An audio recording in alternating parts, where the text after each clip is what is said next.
Hi, this is Lex, and welcome to the Fintech Blueprint. It's your podcast about fintech, decentralized finance, digital banking, investing, robo-advice, artificial intelligence, and all the other frontier technology that is transforming financial services. To get more content, like an illustrated transcript of this conversation in your inbox, subscribe at fintechblueprint.com. So without further delay, let's jump into today's episode.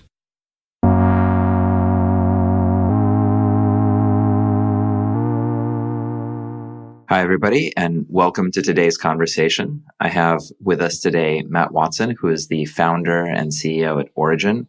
Origin is a comprehensive money management platform for the modern workforce, and I'm really excited to learn about where the wealth tech and investment space is today. So with that, Matt, welcome to the conversation. Alex, thank you so much for having me. My pleasure. Let's jump into it. What pulled you into being an entrepreneur? What happened? My parents happened. They're both small business owners. So, from the earliest ages, that was kind of what work was to me. Starting a business, running your own business. So growing up, I was drawn to that. My first jobs were my own small businesses that I started myself. And then, as I graduated from school and graduated from college, it was like, wait, I can do this full time. This can be my real job. I had a stint working on Wall Street after college before I ended up starting my first company, but it's kind of just in my DNA. It's what I grew up seeing and being around, and something that really excites me. And when I talk to other people, which I do regularly, about the entrepreneurial journey, I think that's the thing that's the most important is if you do get that excitement and that burning feeling inside of you, that's when it's time to go and try to do something on your own. And that's something that I have every day when I think about my job, which is, I think, a unique aspect of starting things and trying to run your own businesses. What was your first fintech experience?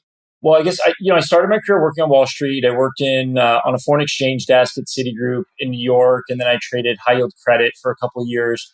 So those were my first experiences in the financial services industry. And my experience was, really just knew that I wanted to start a technology company. So I left my job in New York and moved out to San Francisco, and the goal was just start a company.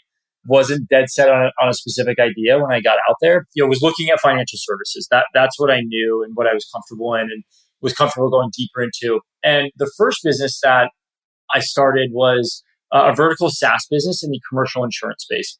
I guess fintech adjacent under the broad category of fintech. At that time, insurance was a really interesting part of the financial services ecosystem that hadn't seen a tremendous amount of investment, but it really started to pick up in 2014, 2015, 2016, and really continued through some public IPOs, some IPOs, with Lemonade and some other companies.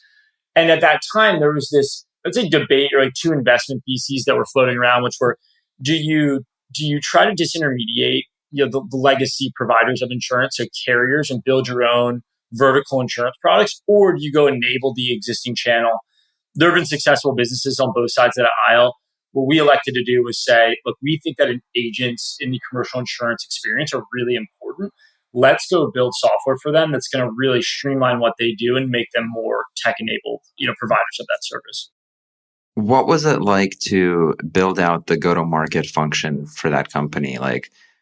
Do agents buy stuff? Where does the budget live? And what was their willingness to pay? I would say at the time, we kind of built that market. Most of the software that agents utilized in 2015 was back office software. So they're, the biggest pieces of spend and the way that they run those businesses are in these tools called agency management systems. There's two big providers there, Applied and Vertafore. And that's where an agent and that's where the staff at an insurance agency spend their days. That's the product that's up on their screen. Our take was, our hook into this market, how we're going to penetrate this is by building a product that sits on top of that is client facing. So we're going to enable these agencies to have a tech interface that makes them competitive with the carriers that are trying to go around them. It's pretty low price point, relatively high velocity sale. And we were able to penetrate 40 of the top 100 agencies in the country inside of really 36 months.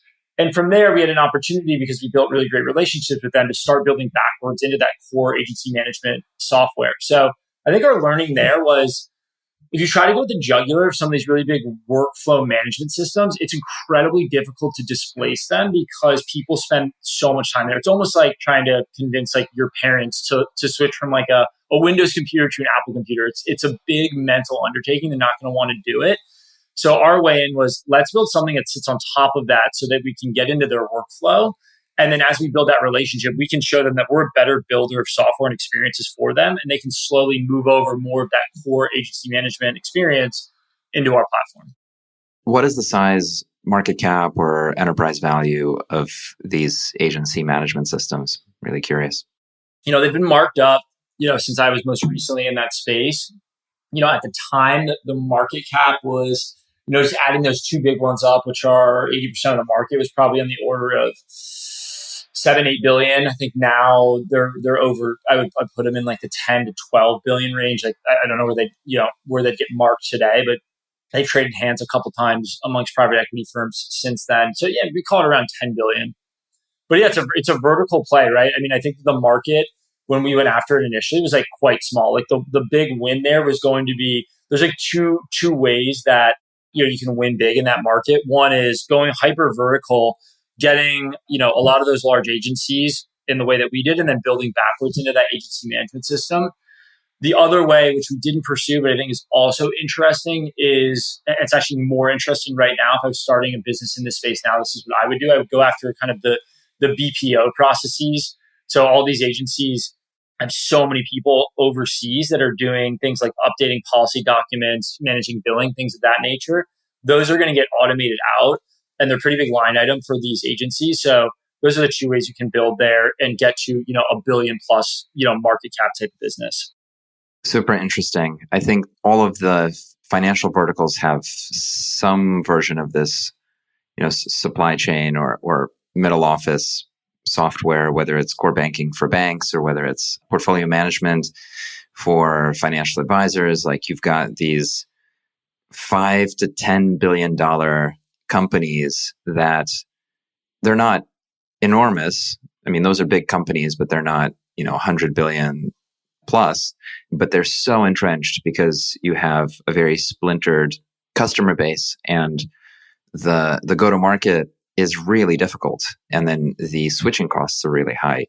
So in the wealth tech space, I found that to be pretty prohibitive in terms of being able to penetrate into financial advisors. So really interesting to hear what that looks like on the insurance side as well. Yeah, I agree. I mean, I think if you're going and trying, like if they're using a legacy tool, it could be financial advisors as well, to manage their portfolio of clients, to try to rip that whole thing out at once, even if it's 10 times better, is going to be really challenging. And it's because you've got, like I said, like you've got people in that system, and that's what they've been using to manage this business for 20 years.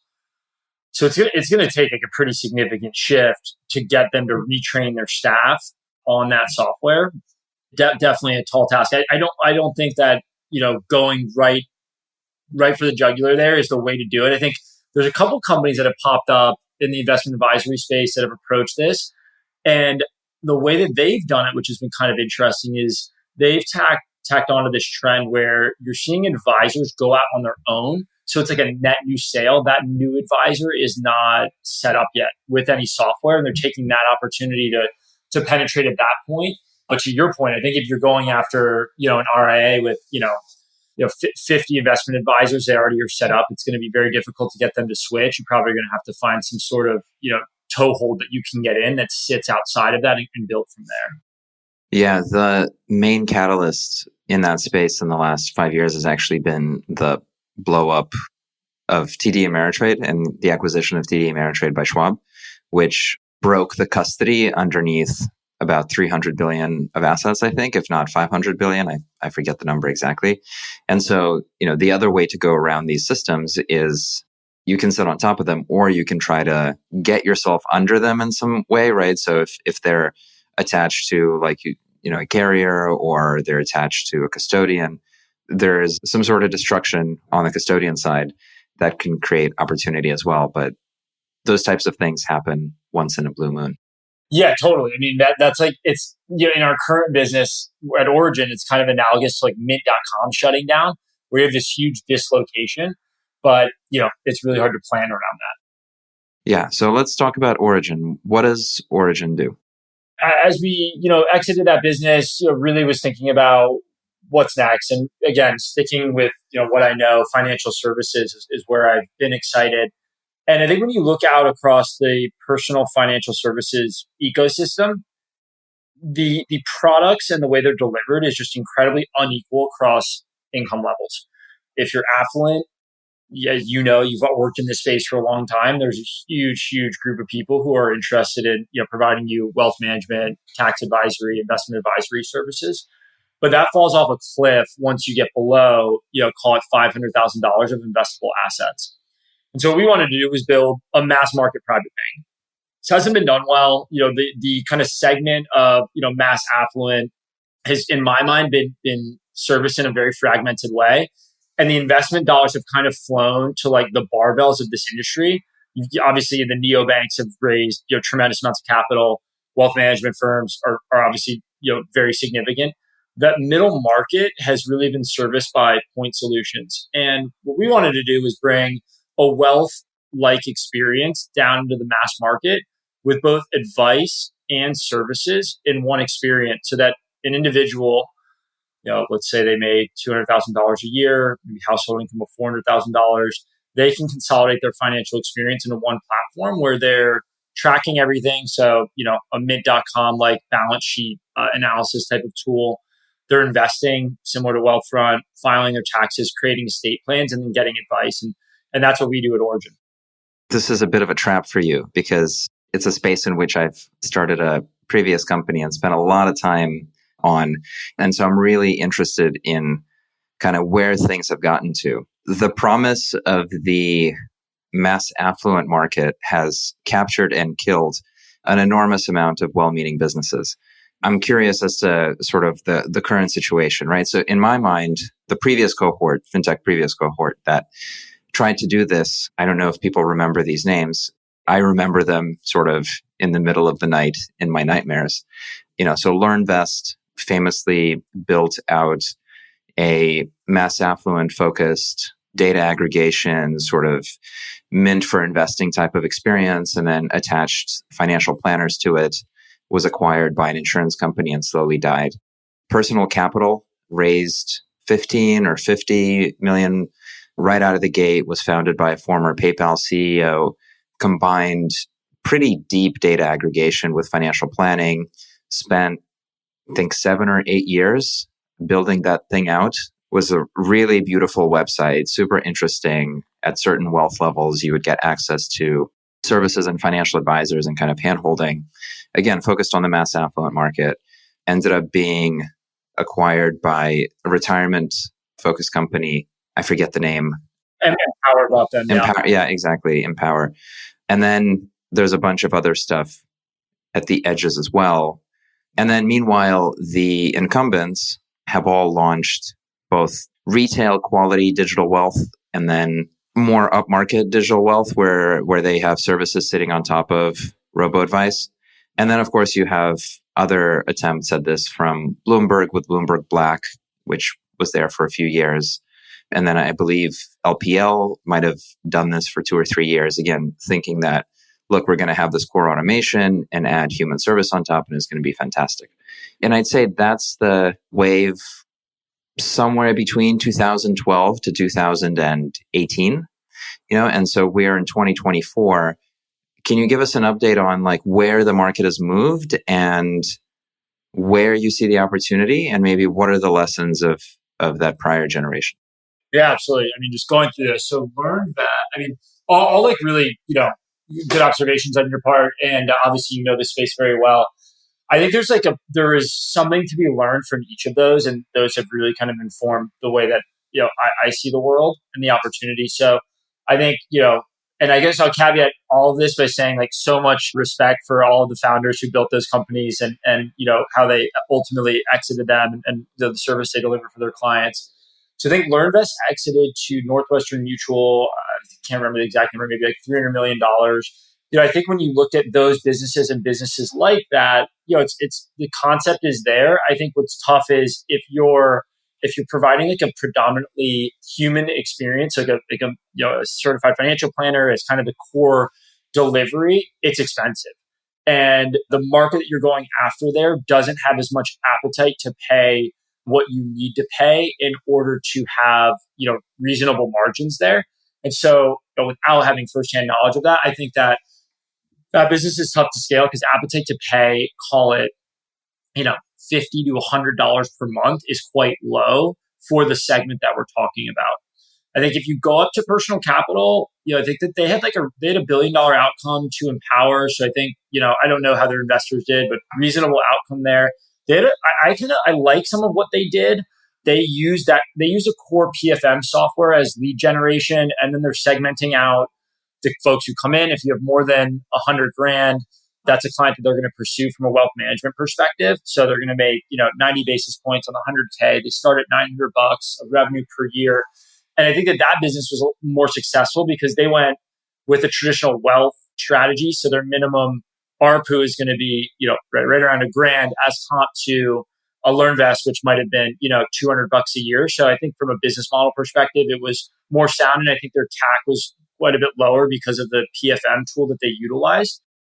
And again, things must have moved quite a bit. But what I remember at the time, in the before times, is Plaid wasn't delivering its own data aggregation yet.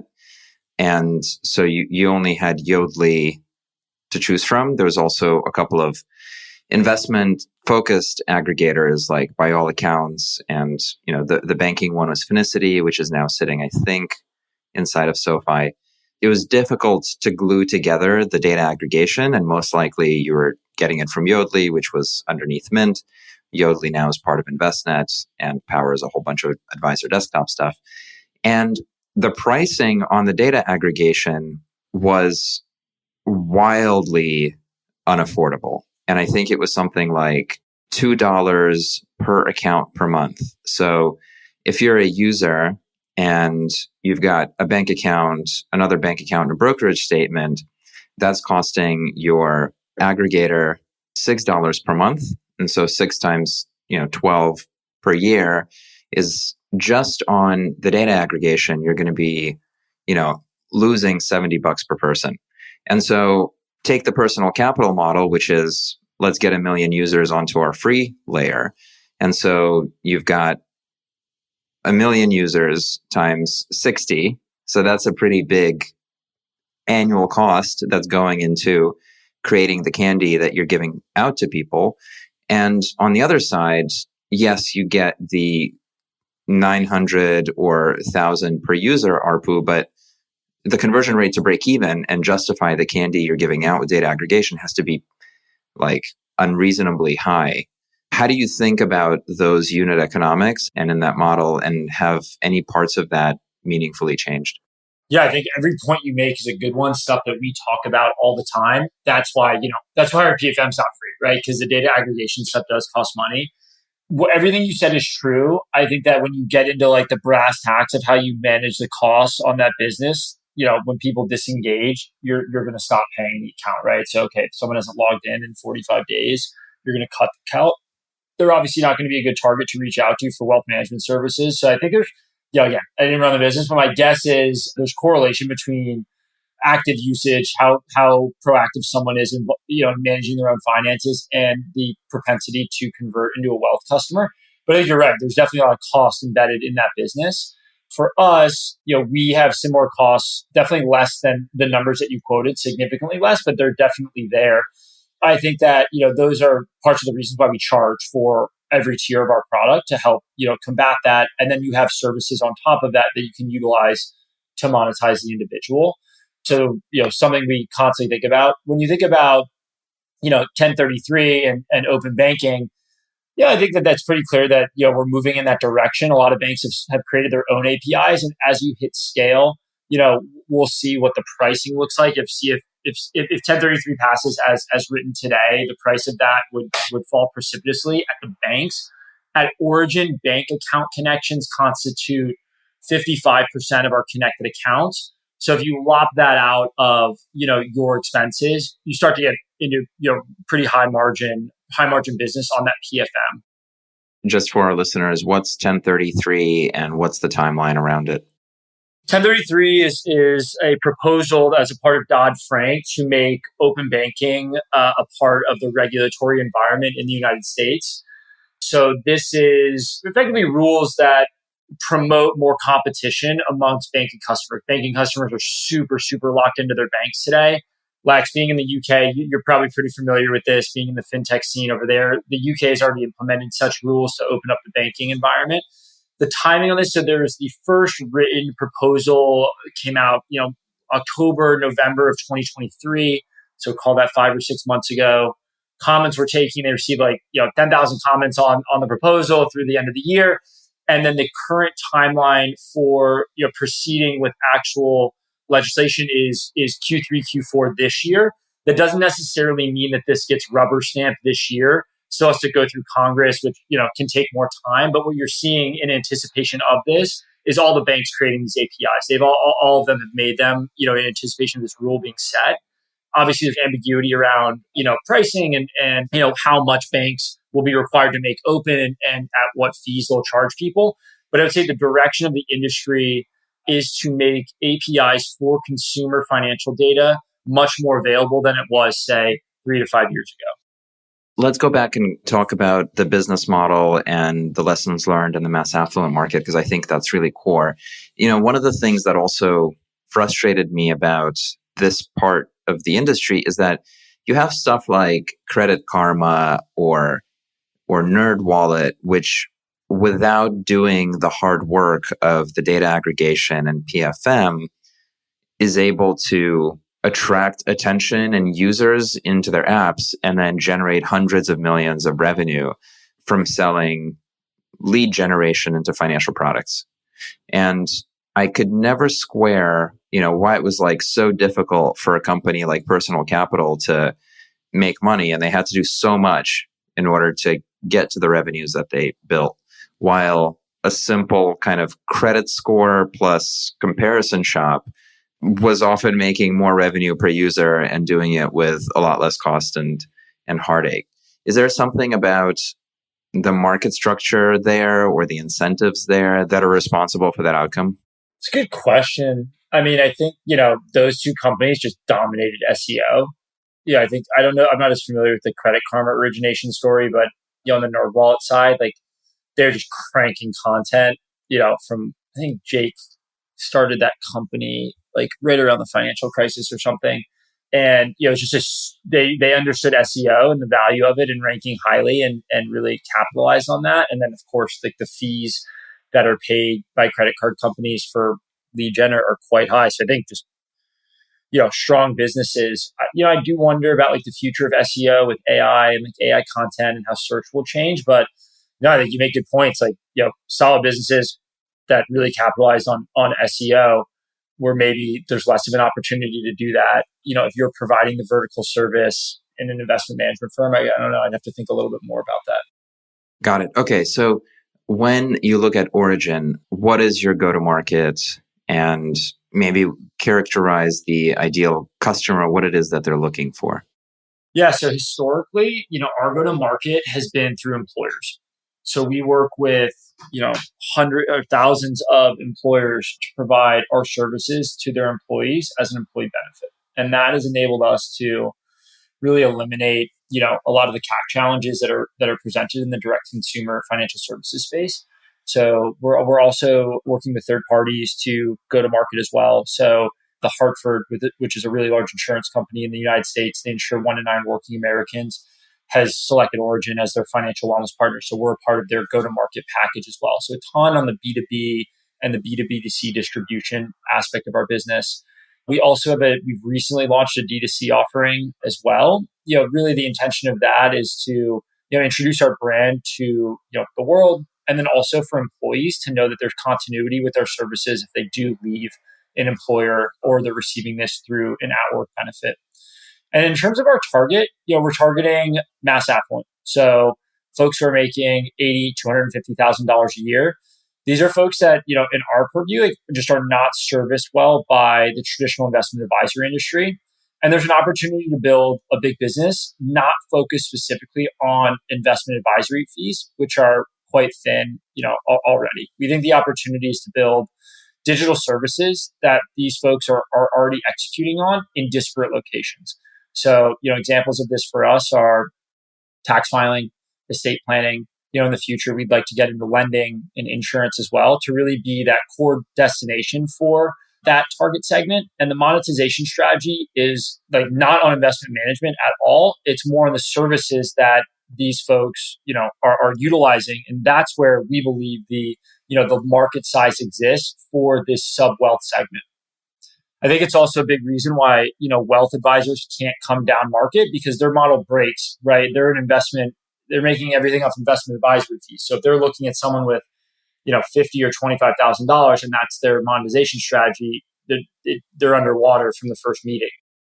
Are the products in those categories products that you're building, or are you aggregating the customers and then you have partners for planning, investing, and tax and so on? Mostly building. So it's vertical. So when you come into our experience, it's native.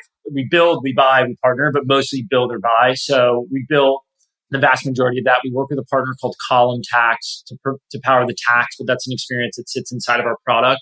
Like the estate planning, as an example, that's fully our product, end to end, trusts and wills, investment management. That's us. We have a custodian in the background, but the user experience is us. If we get into insurance, I'd be in like a brokerage capacity. So we wouldn't underwrite our own products, but we would, be an agency effectively, and we would sell those products. But our goal is to make it as native an experience as possible. So you're sitting within our ecosystem. And I think that lends itself really well to guidance, insights from AI. So when we have all of that user's data, we're able to start to give them really good guidance directly in our platform based on what we know about them. That product is live today as well. So you can, as you connect your information, provide your information to our product to use it for budgeting or investing or tax filing or estate planning. We are able to, leverage your data, bring it into our AI and give you guidance that you would traditionally be paying, hundreds or thousands of dollars to an investment advisor for.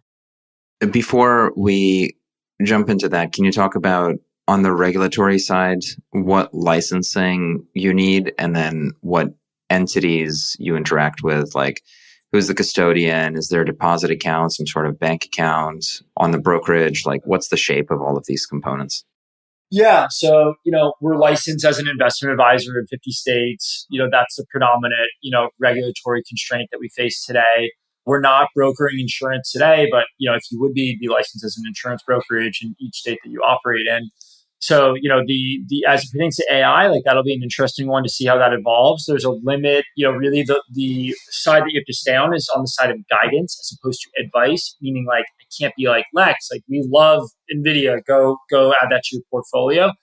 But what we could say to someone is like, hey, based on your income, based on, your family structure, based on your financial goals, these are the tax advantage of accounts that would impact you most significantly. And this is how you could implement an investment strategy. So things like that. In terms of the folks that we work with to power some of these services, obviously on the PFM side, we use, a number of different aggregators. As you mentioned, like there's not one that covers, the totality of all financial institutions. So you really need to have multiple there. We work with Plaid and Finicity today, adding MX. On the investment management side, Drive Wealth is the custodian. Today, it's taxable investment accounts. In Q2, we'll move into IRAs, joint accounts, things of that nature. Looking at a high yield account as well through them. So we'd be kind of, expanding that suite of services. On the estate planning business, that's all us internally, like fully vertical end to end. So yeah, that's kind of the way that we power the business. Got it. And you had mentioned the collapse of Mint as a big opportunity. Can you talk about that? I mean, Mint was all B2C, and it sounds like your distribution is first through employers and then B2C is sort of the next leg. How do you interpret the collapse of Mint and where do you see the opportunity for you? Even in the B2B space, it helps our B2B motion, right? This is a major brand name household name in the consumer financial services industry that's gone under. So seeing a ton of engagement through the employer space due to that, which is exciting. And then it really catalyzed our move into the D2C space, knowing that there'd be a lot of movement from people looking for new services and a lot of conversation, around where to go and what to do. So it was just a nice moment for us to start to get the brand out there on the consumer side. And it also catalyzed more engagement on on the employer side of the business. I think when it moved in terms of like and I guess you're seeing this across a lot of subscription businesses right now, but payment for services. So I think we were in an era of free, investment tracking or budgeting tracking, whatever you want to call it. That era, I would say, is like sunset with the closing of Mint, and it's led to more of an expectation on the consumer side that there would be, a subscription fee for these types of services, which is helpful to us given our business model. Let's talk about the AI component and try to narrow in on where you think generative AI is helpful in the planning or guidance experience, because that's a legitimate kind of additional arrow in the quiver that wasn't available a decade ago and is an enormous lever that can help automated services, right? Because you can get personalized and you can access the vast sum of human knowledge and get some sort of compressed version of that knowledge about on any particular topic. But at the same time, it's also janky and weird and misfires and can often deliver a hallucination that makes for a strange user experience. So can you talk about how you have gone about applying generative AI and in what capacity so far? Yeah, absolutely. I think everything you said spot on there. I think there's going to be a huge, huge shift in the investment advisor industry, due to generative AI. It'll be interesting to see like users' comfort level at different income levels with taking guidance from AI. But for most of the time, it's pretty impressive stuff, especially when it has the appropriate data, on you as an individual. But I think the next, 12 months until there's another kind of unveiling of the next leg of generative AI will be more empowerment of the financial planner. So if you really want to get deep into a user and avoid a poor user experience, I think it's more about asking and gathering the information to create some sort of guidance for that individual and then having a human look over that and then send it out. So you'd see a collapse in the cost of delivering financial guidance or advice. That's probably like the next leg of the stool.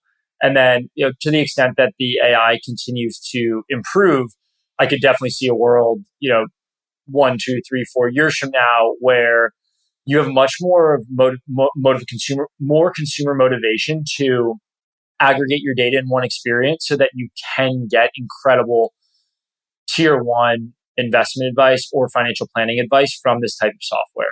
I think that'll lead to more consolidation in financial apps than this kind of disparate experience today. But today, I think, to answer your question directly, it's more of a empowerment of, a financial planning experience. And then what you do have on the consumer side is going to be ring fenced quite a bit. So you're not going to get into, the detailed stuff. You're going to say, hey, you should talk to a financial advisor about this. So how is that being done practically? Is that a ChatGPT API with some sort of kind of prompts on top and tuning on a financial corpus? Like, what does a developer do today in order to build that experience? Yeah, so it sits on top. We sit on top of GPT, and then we take the tens of thousands of financial plans that we've created. We pipe those in to train it. We have done a ton of internal testing to guide it, put ring fences on what we would like it to say or not say, and kind of pull back from getting anywhere near the advisory component of that, pushing the user to speak with a financial planner as you approach more complexity. And then the other thing that we have a unique advantage on is that we have all of the data that the user has provided to us, and the guidance improves when they provide more data to us. So if we can see your portfolio or we can see your spending history, the way that people use us today is on prompts asking about spending experience, portfolio concentration, tax advantage opportunities, things of that nature. The guardrails, I assume it's just written text that tries to direct the model not to get too chatty. Yeah, the predominant goal of that is to eliminate the delivery of advice. So if people try to like jailbreak it, we don't want it to ever recommend buying a specific single name stock or something like that. A question that I have that is much more a rhetorical question than anything else is whether people even understand what financial planning is, broadly speaking, like whether there is demand for financial planning and that conversational experience translated into a conversational interface, because so much of financial planning that people do today is watching YouTube or TikTok and consuming that as financial advice for their life. And so I'm really curious as to the persona, the type of person who would have a real world planner and then would switch to a chat experience with an automated AI financial planner, rather than somebody who's like, I'm not sure what to do. Let me read financial Twitter, or go find a YouTube. And I asked this question because I think the behavioral profiling is so tough. It's easy to imagine the ideal client, but I think in practice, it's really quite frustrating. So I'm curious as to your thoughts on that. Yeah, definitely different users, 100%. I mean, I think that you replaced like the YouTube type of thing because you can get a much more specific answer based on your unique construct if your data is attached to the AI already. So instead of going to, YouTube to learn about what type of mortgage you should take out, you have an AI that has your data associated with it and can guide you specifically based on, the financing available to you and, the price of the home and your income, et cetera. So I could see that getting displaced. I think that financial planning, like we don't talk about it that way internally. It's much more people have a problem they want to solve right now and they want to get an answer to it. And that is kind of a differentiation between someone who's coming in for like a long form financial plan. I think that generative AI will be really impactful for people who are coming in with like a question right now that they need answered. So really, I guess similar to the use case that you described, where people are going to social media to get some sort of financial advice or financial education. An adjacent question is, who owns the data? And you've talked about the banking regulations and trying to open up banking data in the US to look like what it looks like in Europe. And then, of course, we've got the aggregators who've spent a lot of capital on being able to pull that data out and then process it and push it back into user experience front ends like the one that you're running. And then, of course, from a consumer perspective, you show up to an app and you're like, my data is my data. Why is it so expensive to get it through? And why is it so hard to get my data into an AI engine that can give me advice on it? What's your view on what happens to that, to how and if the consumer is empowered with their data, with the AI recommendations? Like, are we going to continue in the current industry structure where everything is really intermediated, or is there an evolution on the horizon? Yeah, I think I think every business, is going to try to lock that data up, and that's why, you need regulation from the government to get banks to cough it up because it's the same thing with what we kind of open the combo up on with these workflow management tools that are utilized. Like they lock the data down so tightly because they know as it opens up, it's easier to switch and move into adjacent services. So I think that incumbent holders of data are heavily incentivized to continue to make it difficult for people to get access to that data for competitive reasons. So I don't know. I mean, I'm not sure. I don't know how much power the consumer has to really change that. I mean, I think we've been talking about these banking changes for a decade. It was part of Dodd-Frank, and it's taken quite a long time to materialize. So it's a good question, but unfortunately, if I had to guess, I would say the data remains in form difficult to attain, though there may be window dressing or an appearance that incumbents make it easier. Like there's always friction, and that friction could be technological, it could be cost, it could be like figuring out even where it is, frequency of delivery. So I feel like there's so many ways that incumbents try to limit the outflow of user data. It's a topic I've been thinking a lot about because I think it's just a couple of days ago it was announced that BlackRock has launched its first tokenized US dollar fund through Securitize, which is a tokenization platform. And so we are entering a paradigm where we do have a large open source infrastructure for hosting data where people can have full control over it in their crypto wallets. And so it's really interesting for me to imagine a world where your service either at the employer or at the consumer level is around analysis, value add, insights, and then products as attached to those insights. But then when you interact with customers, they're bringing their own data and deciding how much they will contribute into the machine and what they will get out of it. And it's very frustrating that, in the fintech world, we're still a decade behind on those concepts. Yeah, it'll be interesting. I mean, I think there's definitely a consumer education challenge as well that I think persists. One very common one is AUM fees, right? And folks, those concepts are so commonly exchanged when you operate in financial services, but a lot of our customers don't understand that at all, and the impact of fees.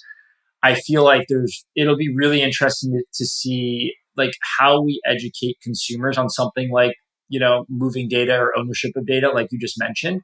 That sounds like the product could really facilitate that if there are users who are really interested in it. Absolutely. Okay, if our listeners want to learn more about you or about the company, where should they go? Yeah, come visit us. We'd love for you to check our product out. Useorigin.com, useorigin.com. Love for you to give some feedback on the product. Matt, thank you so much for coming on and sharing this really interesting market update as well as the story of your company. Really excited to see where it goes from here.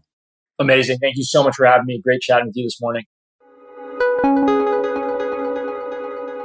Hi, everyone. That's it for this week's episode of the FinTech Blueprint. For more technical deep dives into all things fintech and decentralized finance, check out fintechblueprint.com and grab a free subscription to the newsletter. This is Lex, and I'll see you next time.